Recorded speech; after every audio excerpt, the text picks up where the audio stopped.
countdown is on. It is less than 100 days away from the opening game in Paris between the All Blacks and France.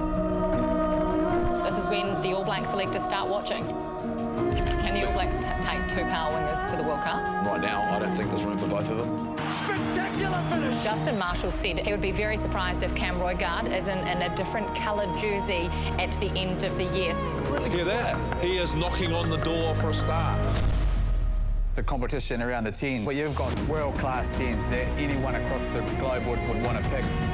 For Sean, it's always been about consistency, and I feel like this season has been his best season. He's locked up that fullback job. And Monila was very similar as well. They'd have to do a lot to not get an opportunity in the All Black jersey this season. Going to the World Cup with a couple of nehe miliscaras, where people don't know them, they haven't been able to study them, is really, really important. Who are your two number 7s? Who are your two number 6s? Because Scott Barrett goes down. Who's your next 6? I look at Jacobson and his impact on all parts of the game. I love what he's doing. Take it for granted because there's just so many good players out there. Boy, they're going to have some tough decisions to make.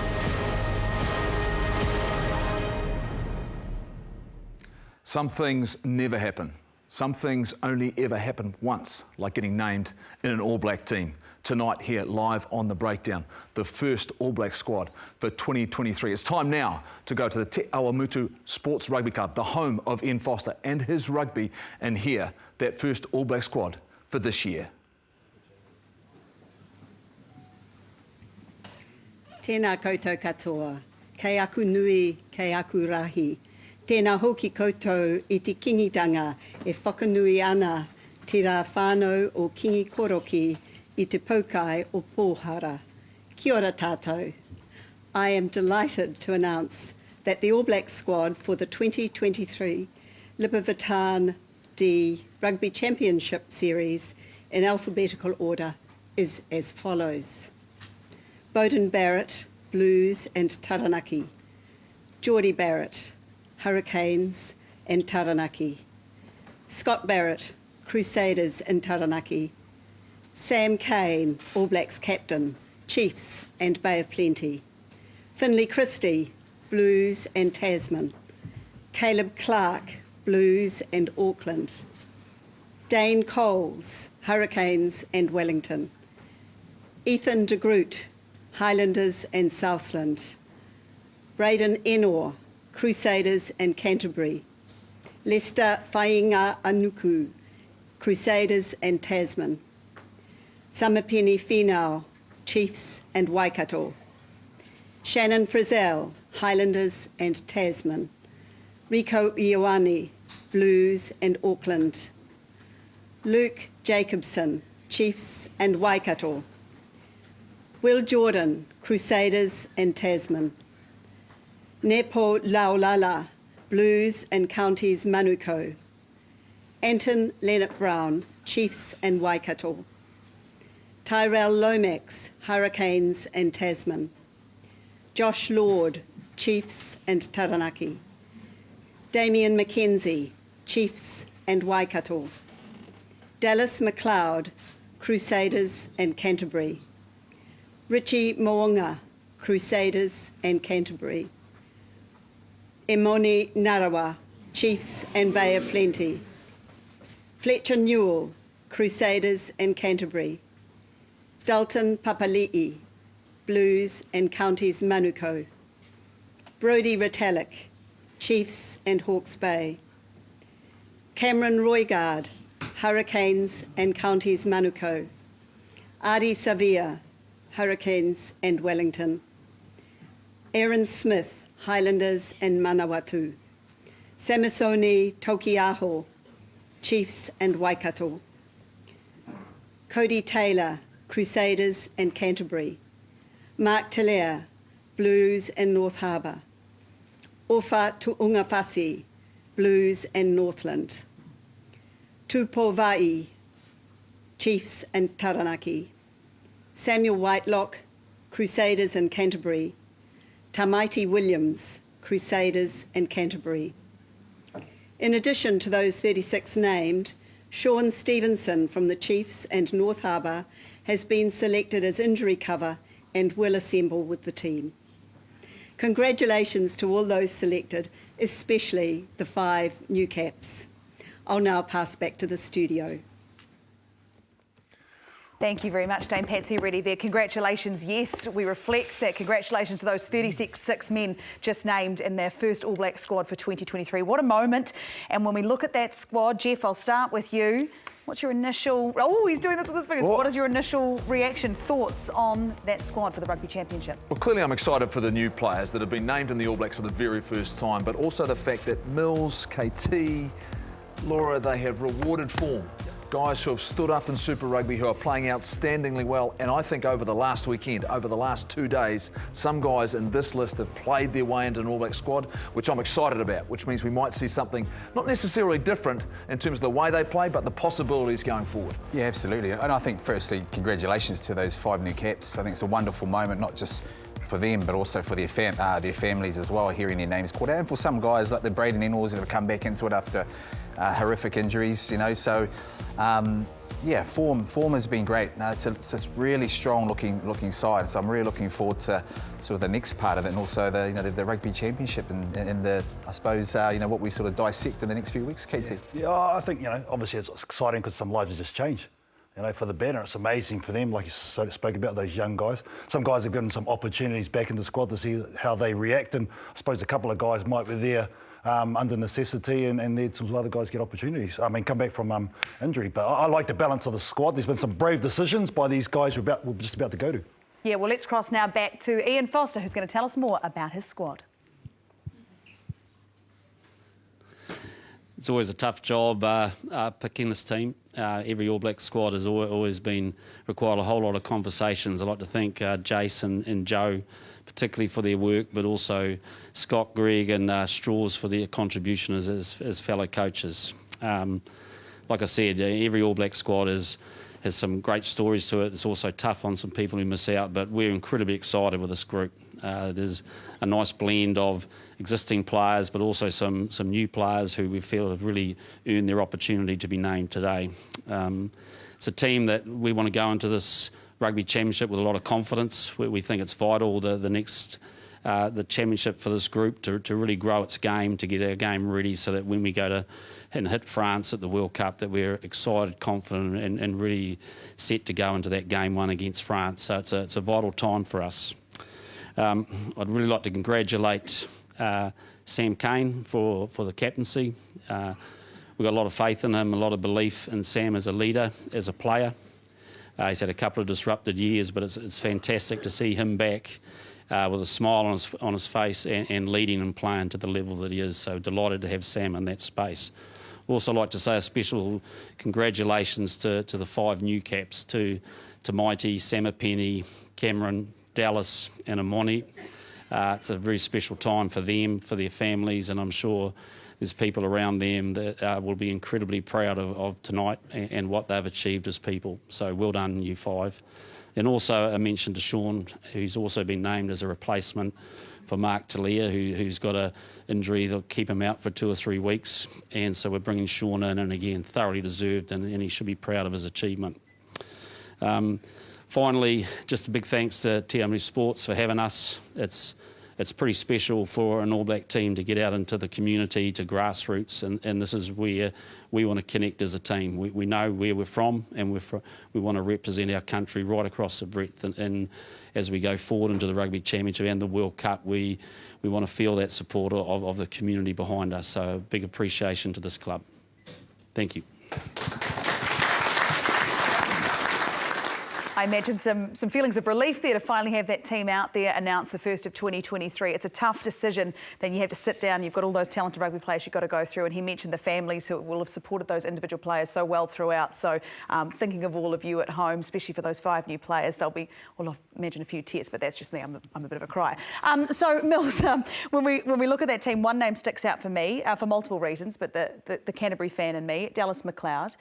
What do you feel about his inclusion in this side? Oh, I think if you look at the balance in terms of what they've sort of got in the midfield, it's interesting he's been named on the midfield. He's a very versatile player, strong. He's got plenty of speed, amongst him. This is a hotly contested, I suppose, division, Jeff, in terms of the names and the style of player that you sort of want. What we've sort of seen with Dallas McLeod, you know, throughout these last few years, particularly this year as well, is he's strong, he's agile, he's got plenty of speed, but also he stays in the fight. You know, that's what I've loved about him as well. He's got plenty of good skills as well. He's physical, he's accurate. Look, he's playing in a really well-organised team. He understands his role. Look, this was a standout performance against the Blues at Eden Park, KT, where he showed this full skill set, and he's been forced to play on the wing through a number of challenges they've had injury-wise, and then they lose a David Havili. Look, there's no doubt that he's probably the guy at the moment who's sitting still on the outside of that group, but for him to get an opportunity to go and shine, they've clearly looked at some of the things he does. I love it. It's great. I mean, and this is, by definition, a genuine bolter, because none of us can honestly say we had him in the conversation right now. I might have. Yeah, the starting 15 for the Crusaders. Yeah, but I like it. I love it. Yeah, I know. I also reckon he doesn't make many mistakes, you know, and we just saw a couple of instances there. His line runnings was really, really good. So as a first five, when you have a second five that can do that, it changes your game, it changes the shape of your attack, and I think that's another thing you spoke about, is heavy carries is something that I think has really got him over the line as well. So we look at that 36-man strong squad, and it is a strong squad. When you look at it, is this a winning team?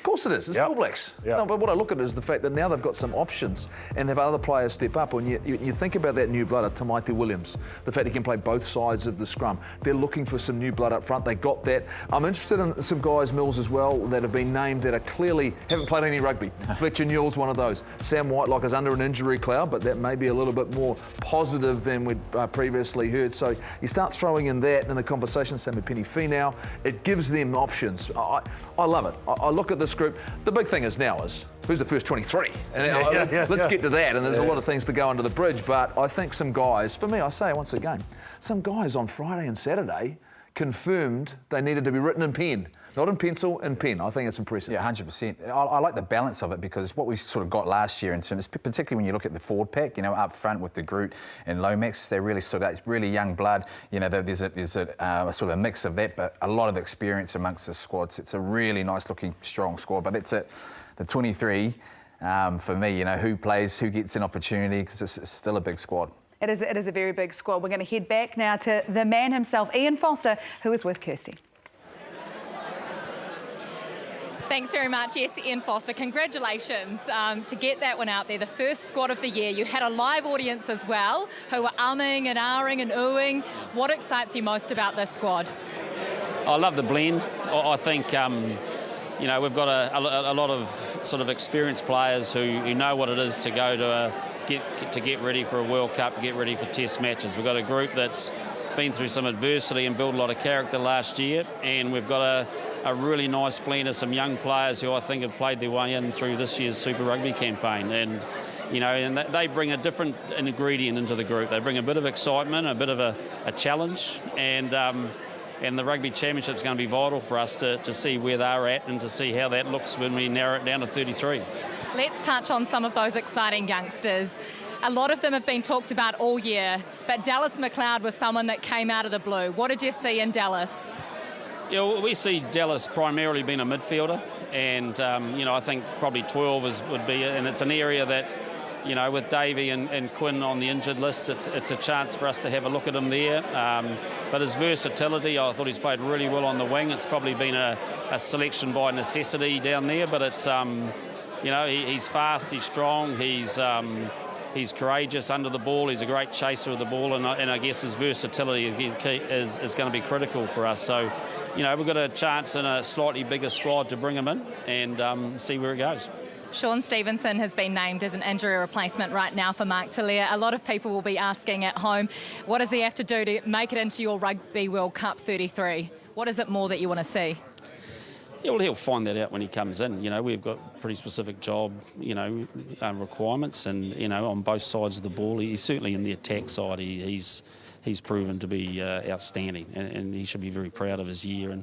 And we've seen a massive improvement in, I guess, the defensive, the structural stuff, and also the tackle and some of the contact work. But we still want to, I guess, see a little bit more in that space. But the fact that he's been able to come in and particularly probably be with us maybe for those first two tests is a great opportunity for us to get a good read of that. We can't imagine the conversations that you had with all the players that you had to pick from. So some people would have been in pencil, some would have been in pen. Did the team or the squad change at all over the weekend after those two semi-finals? Yes, it did. one went in and one went out. I'll leave the rest to you. But, you know, these are the games that you want people to play well. And I guess for some people, you know, they were probably well cemented in. But for others, these are the games that you really want to see how people front up in those big moments. And I think, you know, when you look at the All Black 15 team yet to come, will be announced shortly, that's also got some players that have really put their hand up. Some of the unlucky ones are probably Brad Weber, Akira Ioane, Hoskins Sotutu hasn't made the New Zealand 15. How tough were the conversations to those guys who have been in the environment before?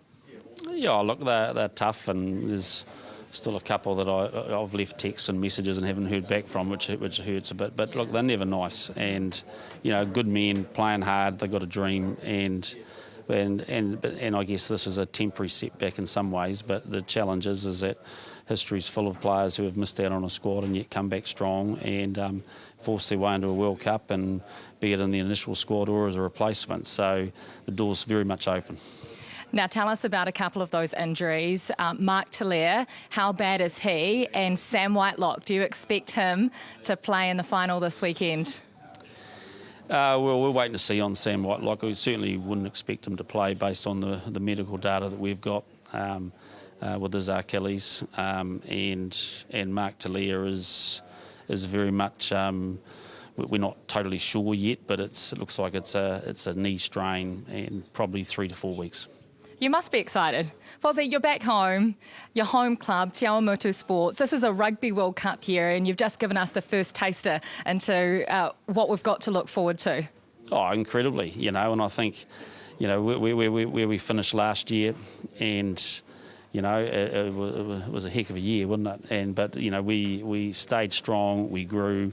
We're probably a team that a lot of people are writing off a little bit, which is, you know, not a usual space for us. But it's we're incredibly excited. We need to play a fast, skillful game. We want to go to a World Cup ready to do that. But I love the like I said, the combinations we've got. We've got some great youth up front. We're going to bring a lot of power and energy to our forward game, and a lot of speed and skill to the back game, and that's our game. Well, we commend you on your brave and exciting selections day. You're not expecting this. I'm sure you'll want to have a beer with a couple of your mates, but this man right here, Mark McNaughton, the president of the Te Awamutu Sports Club, is going to present you with a very special jersey recognising 100 games for this rugby club. So there you go.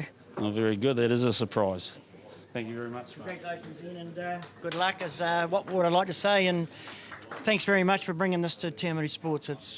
It's fantastic, it really is. So, but good luck for your journey, and we all wish you extremely well. But this is just a celebration. Thanks so much, Mark, and congratulations to Ian Foster there. Thanks very much. A lovely moment there. I really genuinely don't think he was expecting that. So awesome to receive that jersey. And that you heard from the coach there. There's a bit to unpack from that interview there with Kirsty. I want to start straight off the bat. After the weekend of semi-finals Super Rugby, well, 1 in, 1 out. Who do you think it was? He let us suggest. Who do you think it was, Mills? I'll start. Do you like how I started with you? Jeff, who do you reckon it was? Okay, well, straight to Jeff. Okay. Look, I think one of the areas in particular was the competition around the number 8 position. And look, Hoskins Sotutu has been one of the players who's been their environment for a couple of years. He didn't have a great night down in Christchurch, and a couple of other guys have stood up in that position. So when I think about Hoskins and where he's sitting right now, you know, I think he'll be bitterly disappointed. I hope he wasn't one of the players that didn't text the coach back, because I'd certainly think that's an area you'd be concerned of if you're a coach. Look, there's a lot of positive things about his game. He's a guy now that's going to have to find a way to fight his way back into the conversation. We'll hear and talk about the All Blacks 15. He's not a part of that either. So something's up there. Yeah. That's a surprise. But Semipeni Finau was the player I think was in competition for that spot, and ultimately I think that's where they've gone.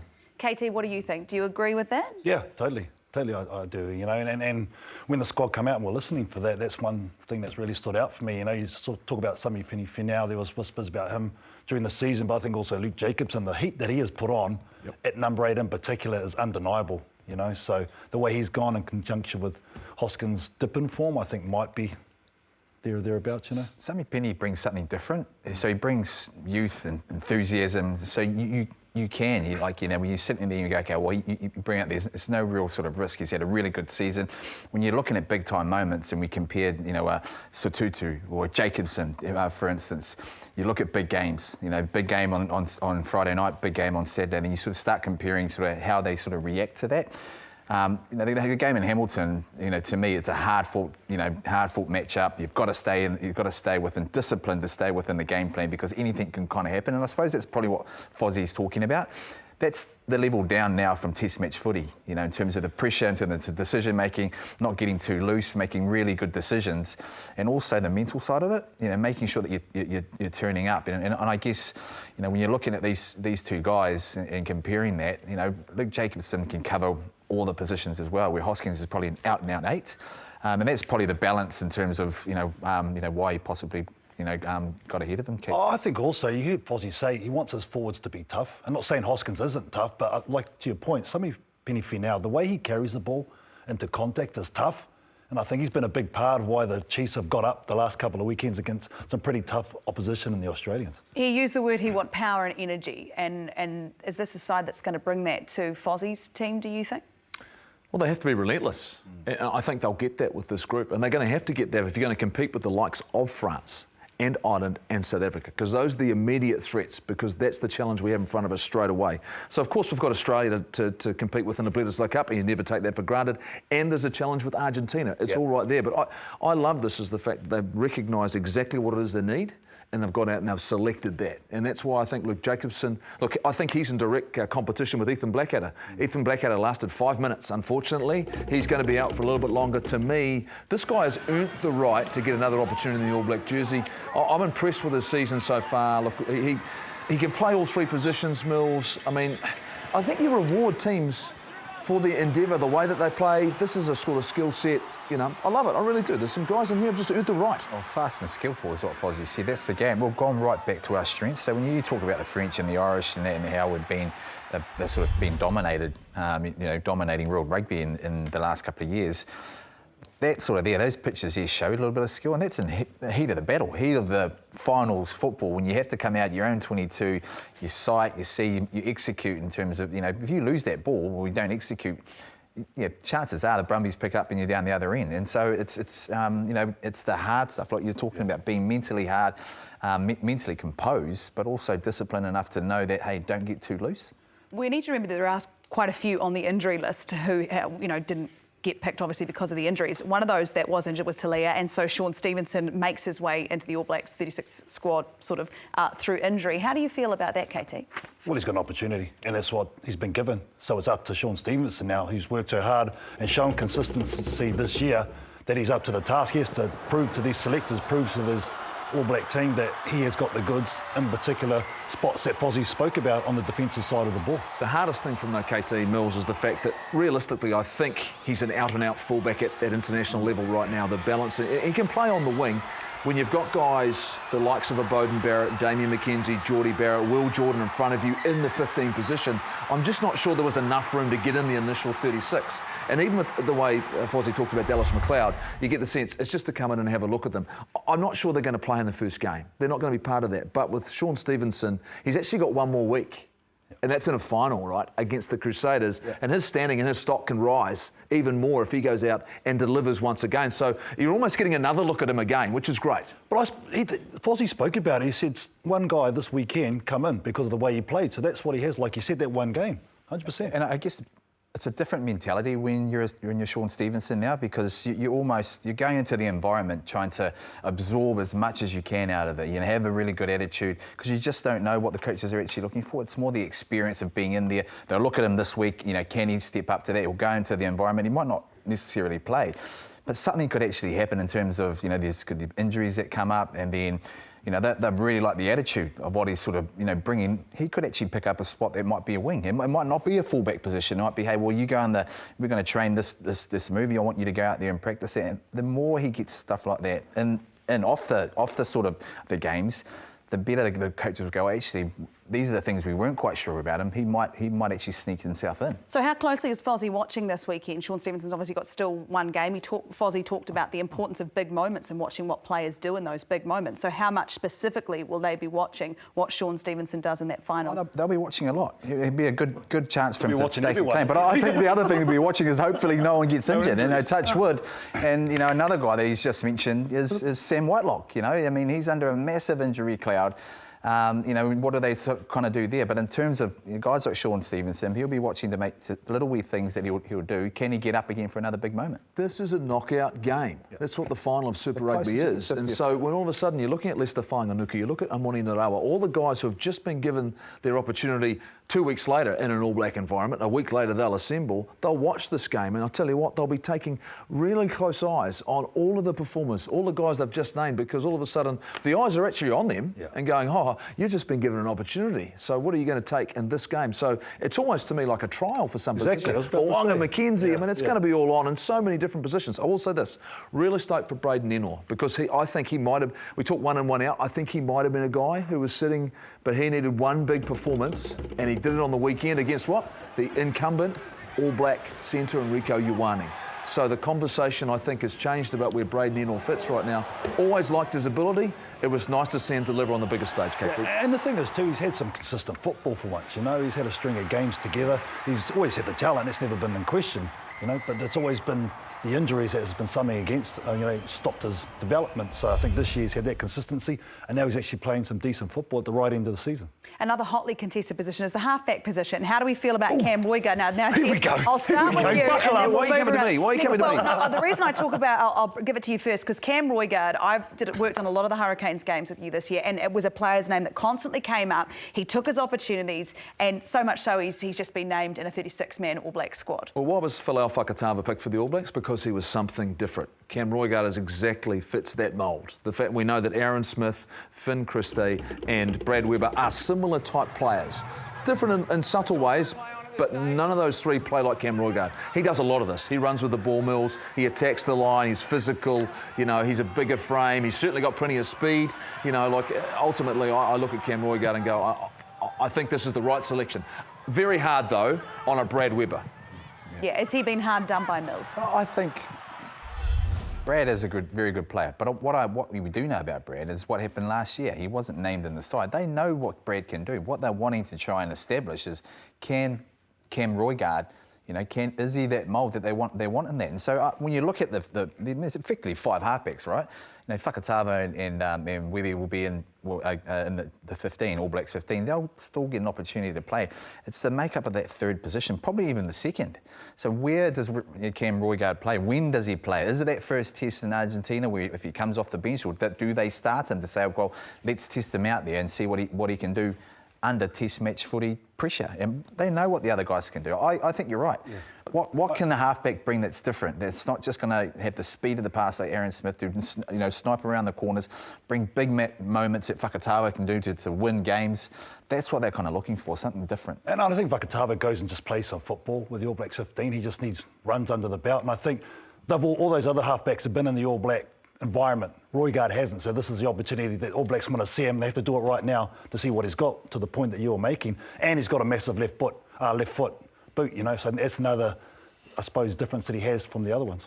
Oh, it is exciting. First All Black squad of 2023 has been named. We're going to take a short break. When we come back, we're going to hear from All Black captain Sam Cane. We'll see you soon.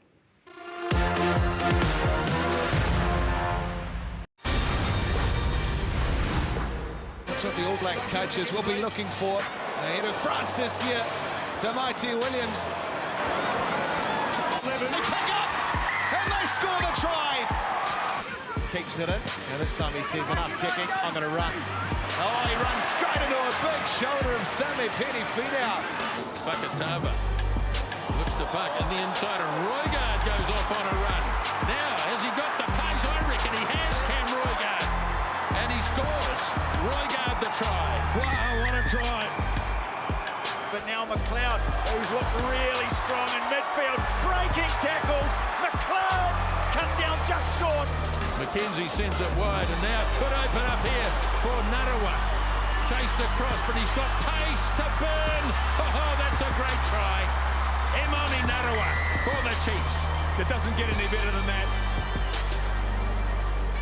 Welcome back to this special edition of The Breakdown, as we have just had the first All Blacks team of 2023 named. 36-man strong squad, and it's a very, very exciting day, especially for those men who have just been named.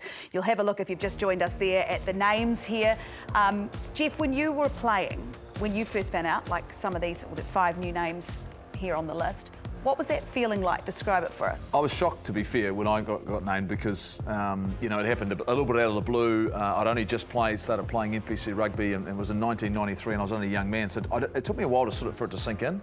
And then we didn't assemble for a few weeks, and then when I got there, Mills, KT, and then when I got in the environment, I was like, wow, I've been watching most of these guys, played the odd game against them, and you're expecting me to go to the other side of the world to go on tour and play against guys that I'd grown up being my heroes. So for these guys, this is the reality of it. For a lot of these guys, they've got a big game in front of them next weekend. So it catches you by surprise, but in some ways, you hear the noise. There was a bit of noise, but you're never quite sure until finally you hear your number called.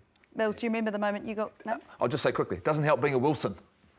You start counting, going, hey, what number are they up to? Because Mighty Williams was doing exactly the same thing. Going, what number are we up to? What number are we up to? When we travelled down to Christchurch for the first semi-final on Friday, his parents had flown down, you know, particularly to be there for the semi-final, but also for the team naming. So for them to be able to be with their son now in this special moment, because you've also got to remember, this is, you know, every Kiwi kid's dream to be an All Black, right? To grow up and become an All Black, and when they finally get their name out, he was the last name, wasn't it? Williams. Yeah. Last name. Very last name. So it's a special moment, but also, you know, there's this pure emotion, and it's not till you do get into camp that you realise that you are. When the gear comes out and you think, oh, all the stuff that you're actually getting, then you knuckle down and start, you know, getting yourself into work. It's different now because there's still a game. You know, and back in our days, it was like it was after a final or, you know, at the end of the season, and it certainly wasn't 7:30 at night.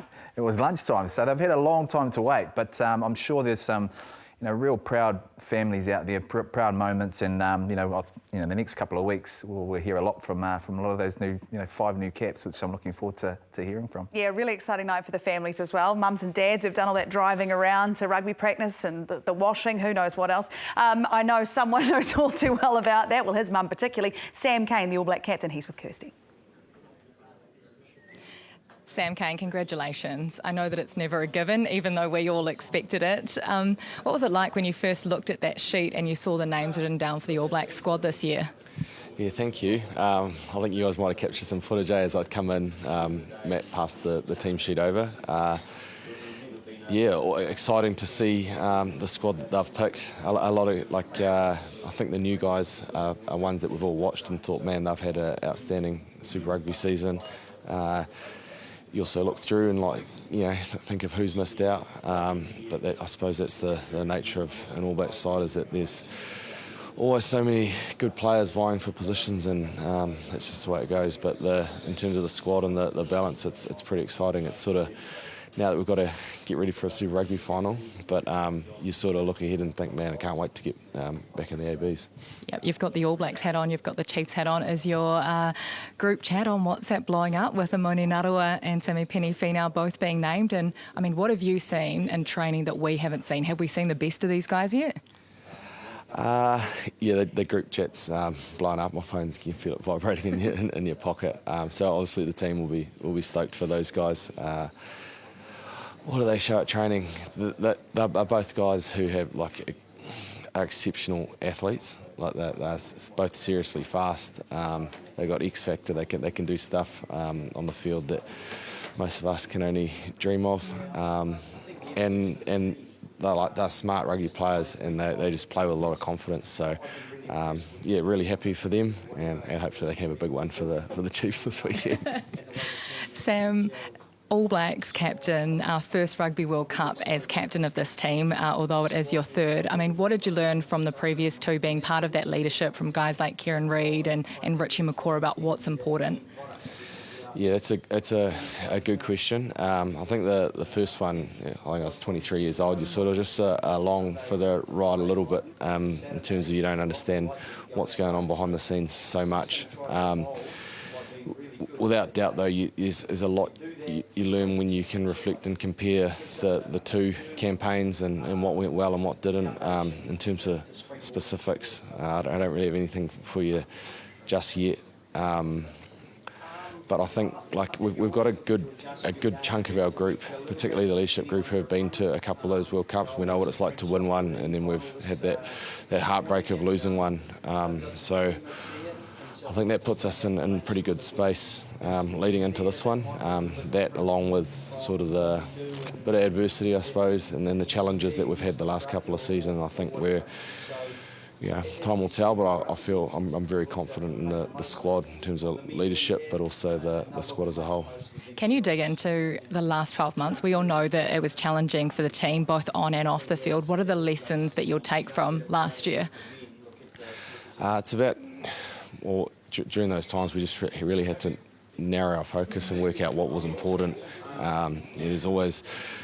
We talk about like an important many, there's so many things that are important, but really been able to nail down what are the critical things that are going to help us get the performance we're after. And sometimes that's blocking out outside noise, sometimes that's just focusing on key aspects of our game.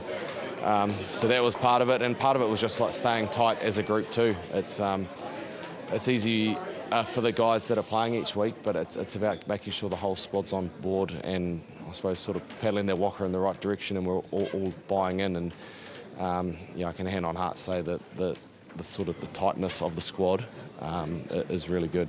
Now, I know you avoid the outside noise in the media, but your form this year has just been unbelievable. People have been calling you the Terminator. What's behind that? Is it as simple as saying that you're fit and healthy this year? Has it got something to do with Hudson, your son? What is it?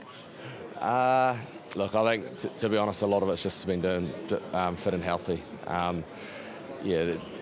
Since pretty much being named All Blacks captain, I've had a couple of disruptive years, which were really frustrating, but also, I suppose, character building at the same time. And since then, I put in a lot of work in the off-season. I think the facial fracture against Japan was hard to take because it was sort of a bit of an unavoidable type injury, but it was frustrating timing, and that drove a lot of the work I did in the off-season, set myself up to have a good season this year. And that, along with just trusting myself again, like not going out there and trying to overplay my hand, trusting my ability as a rugby player, and that I'll see things and react on the field and do a good job. And I've been enjoying it. Well, congratulations. It must be an incredibly proud moment for you and your family leading this side. And have a great week. Big week coming up. Yeah, cheers, Kirsty. Thank you. Thanks so much, Sam. Well, as Kirsty said, we expected it, but you never take those things as a given. KT, she touched on his form, the Terminator. I think we all panicked as All Black fans on the weekend when he hit that tackle. I think it was in the second half, and everyone sort of went as he took a little minute to get up there. But he has been on fire this Super Rugby season. And I remember he was talking about noise. I remember there's a lot of noise around why was he even the number 7, let alone the All Black skipper. But I think emphatically this season he has shown why. The things that he does, and it's the little things. I watched him in that game against, or the last couple of weekends in particular, and some of the carries he does, the yards that he do, the positions he gets himself into that he shouldn't be there, but he does. And he is, and that's why he is who he is. That's why he's got so much respect amongst not only the Chiefs, but that All Black group. And I just think that you can't help but follow guys that lead like that, right? And like he said, he's healthy and he's looking strong, and there's no fluke that he's playing the way he's playing at the minute. Yeah, and that stems on to confidence, right? I mean, you heard him after that Japanese. I mean, he's had a lot of injuries. They're massive injuries as well. His neck. Initially, his facial fracture, the end of last year. Just been wanting to get some momentum before he goes on into year tour. But what it's done, it's actually given him time to really hone on those injuries and get himself right throughout the pre-season. And not only just physically, but also mentally, because he's had to come back also and really lead a team that's been the beast team this season, and that's the Chiefs. So he's had time inside the environment because he hasn't been away on All Black duty, but also getting himself right and then have belief. That's a massive, to have belief in yourself and what he can do.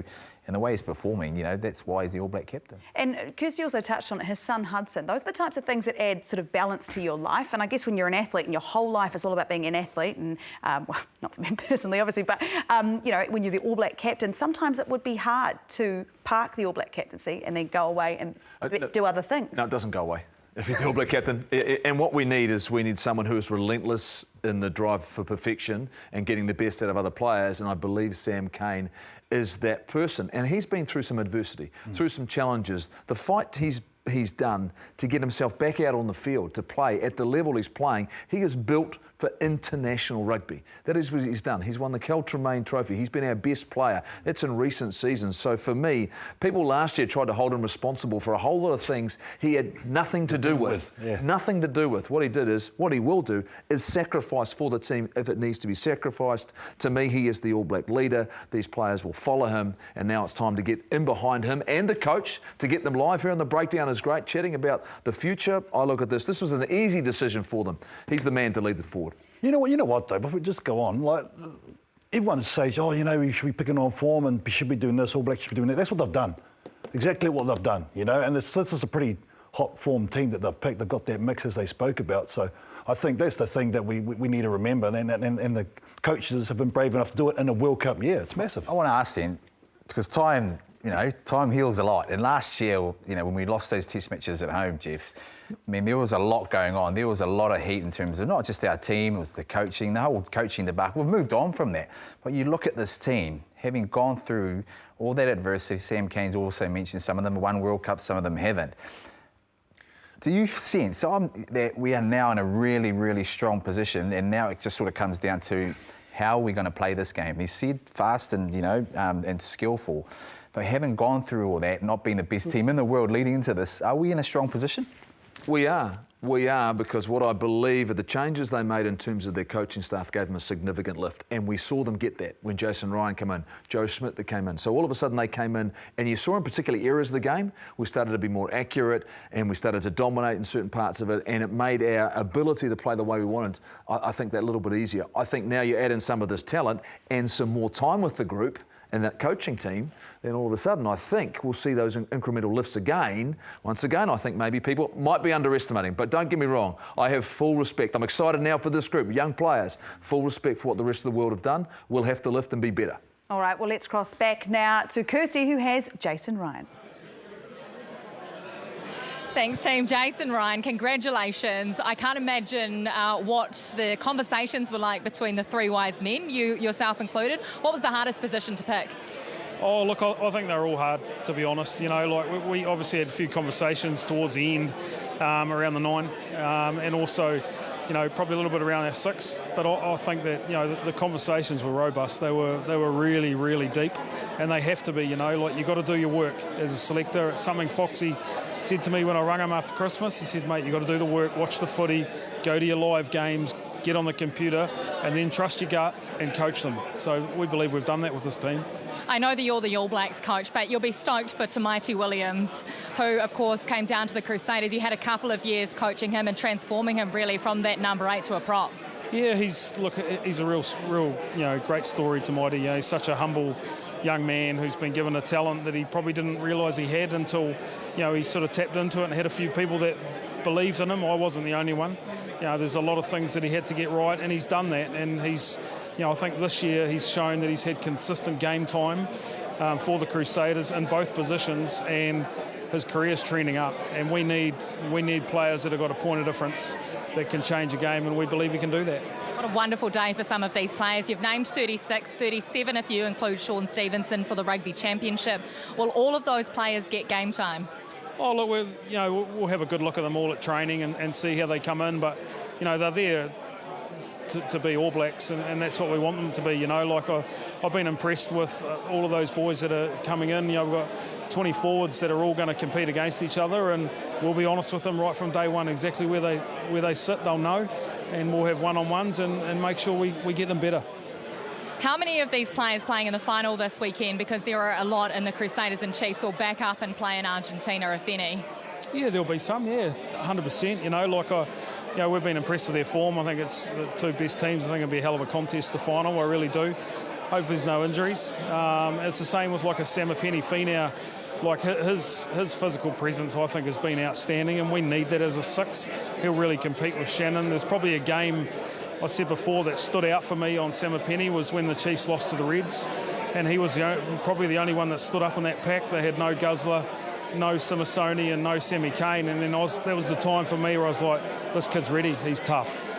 You've watched a lot of Super Rugby, you've been overseas and had a look at the other teams. What style of rugby is going to win the All Blacks the Rugby World Cup? I think our ball carry's got to be really important and our clean. We know we can play at speed and we've got the skills, but you know the ball carry. I think you probably saw it in a couple of games during the weekend. You get that right, you get your height right in the breakdown. It's hard for teams to stay with them, and that's what Ireland do, I guess, a little bit. And you know, we've had some good conversations with Joe where we want to head with that, but you've got to win that set piece as well. 5 tests before the Rugby World Cup, I think 82 days to be exact before the opening match. How much do you show your hand over the next 5 tests, or do you keep it locked away? We aren't locking anything away. We've got to get stuck in. You know, every week's different. We've got to come out of the blocks. We've got to win test matches, get the country behind us. It's important. We need everyone, and that's the exciting part. So, you know, you evolve every week. You make tweaks to different teams you're playing. That's the challenge for us as a coaching group. But yeah, just really excited and really looking forward to the privilege of what's ahead. We love your honesty, Jace. Are you bloody stoked to be a part of this? Yeah, it's good. To be honest, I said to the selectors in the car on the way here, it's like, how good, this is really special, and we're in a rugby club like this is New Zealand rugby here. It's the country's team. Well, the All Blacks are lucky to have you. Thank you so much for your time, Jace. No worries, Kirsty. Thank you. Cheers. Have to echo Kirsty's word there. We are lucky to have him. I love his honesty. I love when he stands there and Kirsty mentions how close we are to that World Cup opening match. You see a big smile on his face. I love that he's as honest as you know he's going to be with the players. And as a player, that's all you can ask for from your coaching staff, isn't it? Honesty and clarity about where you sit in this lineup. Well, even to the nation. I mean, he's just mentioned that this is New Zealand's team. He's sort of being honest about one particular player and why they picked him in a certain game. He's given sort of evidence there. But I think he's absolutely right. This is different from other World Cups. We're not going in as favourites. They have to win games. And so you're not sort of trying to hide things. You're actually trying to get runs on the board and actually win and dominate these 5 test matches that are coming up and then roll into there with real confidence, as opposed to what we've sort of done in the past, that we're sort of, hit a couple of things here, relied on guys to get them up to form. I think this is an All Black coaching squad that are going to pick a team that's going to go out there and win every single test match leading into this Rugby World Cup, KT. Yeah, I love the straight up and downness of Jason Ryan. That's always been a strength of his, right? So that's how he commands respect. But I'm with you. And Fozzie highlighted it on Friday, the Rugby Championship and the importance of it. So I think we don't get caught up too much down the track as yet with the World Cup. I think this is the thing they will do. They will compartmentalise this Rugby Championship and these 5 tests and the importance of that because of the points you just spoke about. Let's take a look at those 5 tests because it is quite a schedule as we build into this World Cup. And the big one that I'm most excited for, lots of different reasons, but it's always that Australian test. But how do you feel about Argentina as we head over there? How many of those new boys particularly do you think we'll see starting on the park, Jeff? Well, Argentina came to Christchurch last year and they won. Oh, and that hurts. Yeah. And that hurts an All Black team. And so when you start thinking about that, they talked about wanting to win games. You can't take anything for granted. And Argentina have established this really experienced group of players who come together very, very quickly and they perform. But you can't underestimate any of those test matches. And that's why he's mentioned the guys that are playing in the final, some of them are going to play. That's exactly it. You can't underestimate when you're in an All Black environment how big of an opportunity to actually win games, but have the nation behind you. Have the nation, really pump you up. When you turn up to your home games, we've only got 2 this year, and there's a sellout crowd, willing the guys on because they know they've got a massive task going over to France. So winning those games in Argentina and getting guys that are playing in the final, there's no resting for those guys. They're going to get straight into it because they want to win test matches. They picked the best squad. They picked the best squad that's going to be available. There's no choice. He just spoke about it. They need to get off to a fast start, and there has to be a winning start. That's the only option. And when you have a coach that stands up there and talks like that, even Fozzie, they've got full transparency. You've got Sam Cane talking about how much it means. You're going to get the fans who might have been a bit disgruntled over the last 12 months as well. They're going to get on board and they're going to get right behind and buy those tickets and go and support them. Yeah, absolutely. But I think there's a lot to like about this group. He said a couple of things there. And carry clean. And toughness, and genuine toughness. And I think that's not just toughness on the park, but it's toughness mentally. The ones that step up mentally under the pressure, who can perform under the pressure. And we saw that over the weekend, the teams and players who stood up. And then he'll do the same thing this weekend and go, you know what, I don't imagine this game on the weekend being anything like what we saw in Christchurch. And it'll be a different game than we saw in Hamilton. It's going to be epic. And it's actually, I think it helps them. It gives them one more game, like I said earlier on, to see these guys in a really tough, competitive environment. I actually think this is the way the All Blacks going to play, with these tough forwards that these 2 teams in the final are with. And like you say, those backs that can get over the ball and compete at the breakdown. I think that's basically what the All Blacks are going to do, but it's at a faster pace. The tough thing is, right, if you're sitting as a coach, you've coached before, mate. You know, it's all good getting this. They've had limited time. Yeah. How do you prioritise this now? It sounds like they've got a really good plan, but that's going to be the hard part now for the coaches, is prioritising, you know, what they focus on. Is it, you know, do you prioritise the mental side? Do you prioritise, you know, the clean ruck, the carries, and how do they put that together? And that's the exciting part for me. But it sounds as if they've been, you know, really come together in that sort of department. All right, we're going to take a short break, and when we come back, we're going to break down that Super Rugby Pacific final, which is only a week away. We'll see you soon.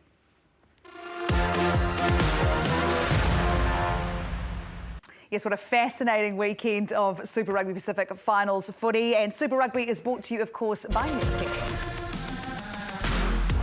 Right, so that first match up on the Friday night down at a very cold Christchurch, and the Crusaders fan in me is trying to just keep it together here because I could gloat. I'm not going to. We know that the Crusaders Your step up jacket comes got black and white in there as well, Actually, I was going to wear my shirt, but I thought, no, Laura, just woe back a bit. So, you know, you talk about the Crusaders' ability to step up when it comes to finals footy. Well, they stepped up, but I'm not sure that the Blues even turned up, Mills. I was very impressed with the Crusaders. It's okay. His face. Oh, seriously. Sorry, where are the Highlanders and all this? Where did the Highlanders I know where are the Highlanders and all this, but I guarantee you they would have, at least they would have shown up. Yeah. I mean, this was, let's be honest, this is one of the worst playoff performances I've ever seen in this competition. I mean, let's be honest. I mean, you're talking about a team that last year, won 15 games, and they weren't even in this contest. You know, you have to ask some serious questions. They weren't in it because of it wasn't. The Blues turned up. If you're playing the Crusaders outfit like that, there was no way that anyone could have been able to match it because they just right from the get-go on top of it. You've got to remember too. Hey, there's 8 All Blacks out of this side. You can match physicality with physicality. You can do that, and the Blues didn't do that and allowed the Crusaders to play and be the great team that they've shown they are in the past. But we're not getting that this week. That's not happening in Hamilton. The Chiefs aren't going to do this. Look, they were just relentless, the Crusaders, at their very, very best. We know their history, they know what they're capable of. It was a great performance, but the Blues allowed them to play like this, to get on the ball. They knew this was coming, KT, and they didn't prepare themselves well enough, and they didn't match them. And that's the thing, you know what to expect when you go down there. You got to front. You got to front physically, you got to front mentally, and I think right from the first time the Blues got the ball, they made a mistake. The Crusaders just went bang. Blues made a mistake, Crusaders went bang, and then that was done. Intensity, straight away. Yeah, straight off the jump. You give the intensity straight away. They were flustered, they were wondering what they were trying to do, they second-guessed themselves, and what happens? You know, the Crusaders got on top of them. I love the fact that, we heard from Richie Moore, when it comes down to the finals football, a lot of it now becomes tactical. And you see the areas that the Crusaders, really, got them. It was on the outside channels, which is not common. You'd think they'd go to their line. He's going to explode. I'm going to explode. I'm going to go. No. Well, what I'm saying, I'm going to breathe, but you guys sat on the other side of the table last week, and this was the Blues' best opportunity, and we saw it on paper, and I reminded you. I picked the Crusaders. Remember about Richie Mo'unga and about what he's capable of, and he's had so much influence in this competition, and it was a masterclass set up by players around him, but he didn't make bad decisions. He put guys into space. He ran when he should run. He kicked when he should kick. Everything, the balance was there. This is what the Crusaders do. That's what he does in big moments. Oh, so it's all right when you say it, but when I say it, I'm just a Crusader. No, you're 100% right. I'm 100% behind you. You're bang on. Thank you. You're 100% right. So what is it? But that's not this weekend. That's not this weekend. Just hold on. I'll be back next week just to pop in and see how that goes. But, Katie, is that just pure lack of preparation? Is it what did the Blues expect when they went down there if they were going to do that? Because you just saw there was like 5 or 6 ball handling errors, and I don't even think the conditions sort of allowed for ball handling errors. It was a good night for rugby. Yeah, it was. I don't think it was a lack of preparation. You can't do that, not at this level. I just think, they come with a particular game plan and they just got flustered straight off the bat. The way the Crusaders just enveloped them and just suffocated them, I don't think they were expecting the intensity that they got.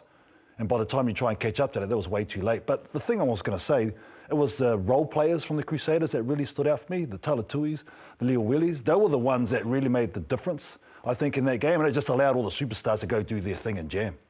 So if we talk about polar opposites, we talk about the second semi-final, which of course was the Chiefs-Brumbies, which was a brilliant game of rugby. The first try was scored in the 77th minute. I think that the right team won and will meet the Crusaders in that final. The Chiefs have led the way this competition. What did you make? I thought the Brumbies put in a really good show. Defensively, in the last part of that first half was some of the best defence I've seen from an Australian outfit in a long time. Well, the conditions were really tough and it rained heavily for most of the game. So I think what it did is it closed the gap in terms of being able to make line breaks and attack. Both teams tried to play a little bit. The Chiefs clearly a little bit more than the Brumbies, but the Brumbies were well organised on defence. They were accurate, but ultimately, you always felt as though the Chiefs, they didn't have it in control, but they were the better team, that they had more scope in what they could do.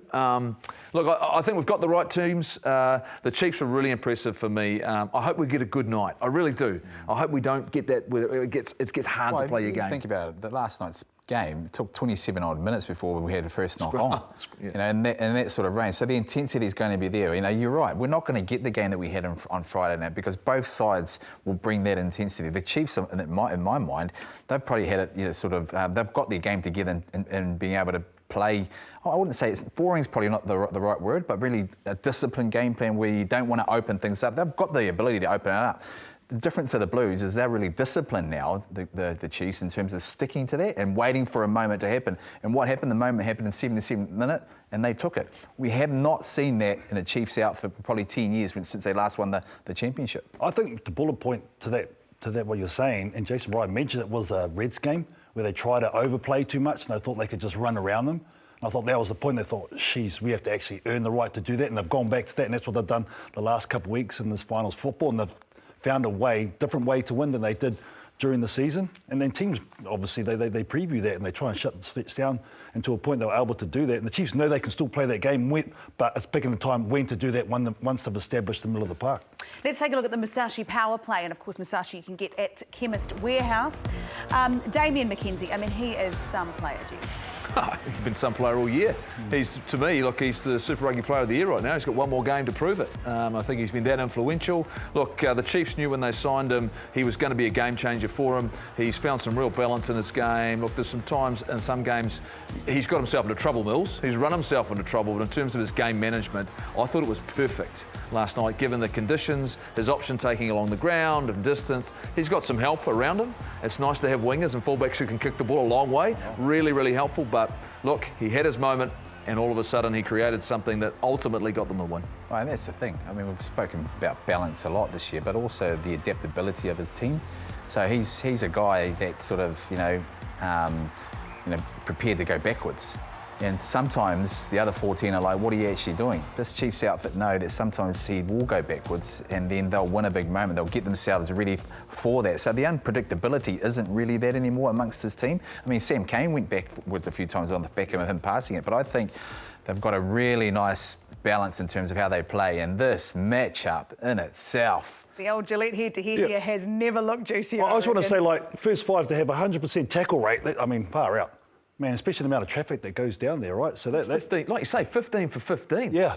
Hey. Last time I remember that was Tony Brown. Brown. He loved tackling. Yeah, but that's why he can't shake your hand properly. Yeah, that's probably a bit of it. But this is what it comes down to, the fact that two guys are in such good form, managing their teams. I don't think this is a fight for the All Blacks number 10 jersey, but what it is it gives us options. It gives us ways you can play the game. Imagine these two guys playing together, Mills. And I love the fact, look at this sort of stuff. I love both of them. The ability to go wide and execute, where usually you go into a final and you're going, look at this tactical kicking, right on the spot, it's actually contestable, but teams usually go and just to kick the ball down there and then kick back and just play real safe.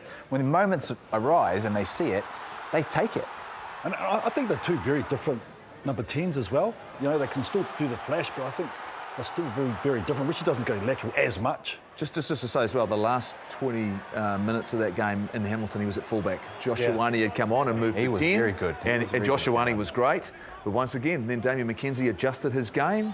Let's bring on Hamilton. I'm so FMG excited. Stadium. It'll be packed house. Like that. You've got Brad Weber saying that the Chiefs have found a way to win every which way. Every game possible they have won this season. So when we come down to it, this final, I mean, FMG Stadium this Saturday. I'm going to ask for your predictions. And Jeff, we don't have a lot of time, so I'm going to start with you. What do you think? Don't have a lot of time, so you want me to be quick. In other words, I tell you what, it's going to be broken. I believe the Chiefs can do it. Okay, I don't want to hear that. Jeff, Mills? You know who I'm going for. Okay. It's Chiefs mana for me. Chiefs mana, KT? Ex-Chiefs, so have to.